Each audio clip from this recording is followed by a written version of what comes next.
ಪ್ರಾಣಿ ಸಂಪತ್ತು ಇಲ್ಲದೆ ಅರಣ್ಯ ಸಂಪತ್ತಿಗೆ ಮೌಲ್ಯವೇ ಇಲ್ಲ. ಹೀಗಾಗಿ ಪ್ರಾಣಿ ಸಂಪತ್ತನ್ನ ಕೊಲ್ಲುವವರ ವಿರುದ್ಧ ಕಠಿಣ ಕ್ರಮ ಶತಸಿದ್ಧ ಎಂದು ಮುಖ್ಯಮಂತ್ರಿ ಸಿದ್ದರಾಮಯ್ಯ ಅವರು ಸ್ಪಷ್ಟ ಎಚ್ಚರಿಕೆಯನ್ನು ನೀಡಿದ್ದಾರೆ. ವಿಧಾನಸೌಧದ ಬ್ಲಾಕ್ವೆಟ್ ಹಾಲ್ನಲ್ಲಿ ನಡೆದ 71ನೇ ವನ್ಯಜೀವಿ ಸಪ್ತಾಹದ ಸಮಾರೋಪ ಸಮಾರಂಭದಲ್ಲಿ ಪರಿಸರ ಅರಣ್ಯ ಸಂರಕ್ಷಣೆಗೆ ಮುಖ್ಯಮಂತ್ರಿ ಪದಕ ವಿತರಿಸಿ ಮಾತನಾಡಿದರು. ಸಾಕು ಹಸುಗಳನ್ನು ತಿಂದಿದೆ ಎನ್ನುವ ಕಾರಣಕ್ಕೆ ಹುಲಿಗಳಿಗೆ ವಿಷ ಹಾಕುವುದು ಸಹಿಸಲು ಸಾಧ್ಯವಿಲ್ಲ. ಯಾರೇ ಅರಣ್ಯ ಮತ್ತು ಪ್ರಾಣಿ ಸಂಪತ್ತನ್ನು ಕೊಲ್ಲಲು ಮುಂದಾದರೆ ಅಂತವರ ವಿರುದ್ಧ ಕಠಿಣ ಕಾನೂನು ಕ್ರಮ ಕೈಗೊಳ್ಳಲಾಗುವುದು ಎಂದರು. ಇನ್ನು ಸಂದರ್ಭದಲ್ಲಿ ಅರಣ್ಯ ಮತ್ತು ಪರಿಸರ ಸಚಿವರಾದ ಈಶ್ವರ್ ಖಂಡ್ರೆ, ಅರಣ್ಯ ರಾಯಭಾರಿ ಅನಿಲ್ ಕುಂಬ್ಳೆ ಸೇರಿದಂತೆ ಮತ್ತಿತರರು ಉಪಸ್ಥಿತರಿದ್ದರು.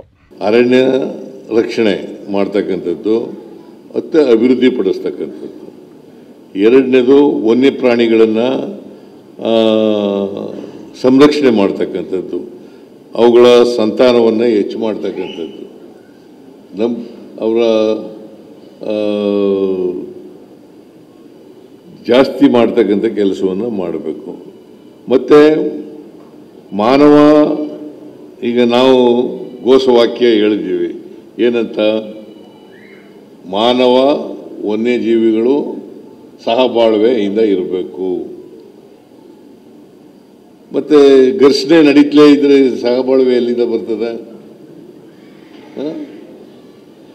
ಘರ್ಷಣೆ ನಡೀತಲೇ ಇರ್ತದೆ, ಇನ್ನೂ ಹೆಚ್ಚಾಗುತ್ತಲೇ ಇದೆ. ನಮಗೂ ಹೇಳಿ ಹೇಳಿ ಸಾಕಾಗ್ಬಿಡ್ತದೆ. ಆನೆಗಳೆಲ್ಲ ಹೊರಗಡೆ ಬಂದ್ಬಿಟ್ಟಿದ್ದಾವೆ, ಚಿರತೆಗಳೆಲ್ಲ ಹೊರಗಡೆ ಬಂದ್ಬಿಟ್ಟಿದ್ದಾವೆ, ಹುಲಿಗಳೆಲ್ಲ ಹೊರಗಡೆ ಬಂದ್ಬಿಟ್ಟಿದ್ದಾವೆ ಅಂತ ಭಾಳ ಜನ ಫೋನ್ ಮಾಡ್ತಾರೆ. ಆಮೇಲೆ ಆನೆಗಳ ಕಳ್ತನ ಮಾಡ್ತಕ್ಕಂಥದ್ದು, ಆನೆಗಳ ಹುಲಿಗಳನ್ನು ಸಾಯಿಸ್ತಕ್ಕಂಥದ್ದು, ಇವು ಕೂಡ ಇತ್ತೀಚಿನ ನಾವು ವರದಿಗಳನ್ನು ನೋಡ್ತಾ ಇದ್ದೀವಿ. ಇವನ್ನೆಲ್ಲ ತಪ್ಪಿಸ್ಬೇಕು. ನೀವು ಅಲ್ಲಿ ಫಾರೆಸ್ಟ್ ಆಫೀಸರ್ಗಳು,